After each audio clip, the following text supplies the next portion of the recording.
Salat Idul Fitri 1444 Hijriah di tingkat Provinsi Aceh akan dipusatkan di lapangan Blang Padang Kota Banda Aceh.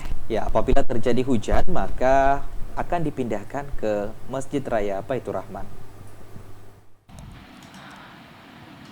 Salat Idul Fitri 1444 Hijriah akan dilaksanakan di lapangan Blang Padang, Banda Aceh pada Sabtu 22 April tahun 2023 mulai pukul 7.30 waktu Indonesia bagian Barat. Adapun yang bertindak sebagai khatib Tengku Syahminan, dosen Universitas Islam Negeri Areniri Banda Aceh, sedangkan imam Tengku Zahmuri Ramli, sementara pengganti imam adalah Ustadz Salman Syarifuddin. Imam Besar Muhajiriyah Baitur Rahman Banda Aceh Asman Ismail mengatakan sudah disepakati dengan unsur Forkopimda bahwa salat Idul Fitri di lapangan Blang Padang.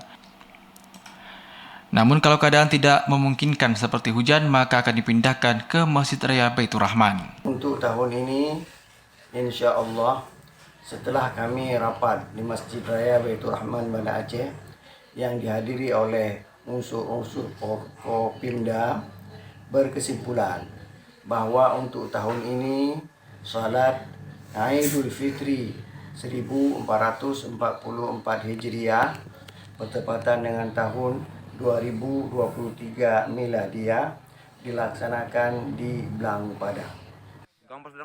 Pantauan TVRI Aceh pada Jumat pagi, berbagai persiapan dilakukan, diantaranya pemasangan garis saf serta pemasangan sejumlah alat pendukung lainnya demi kelancaran pelaksanaan sholat Idul Fitri 1444 Hijriah. Dari Banda Aceh, Fajariana TVRI melaporkan.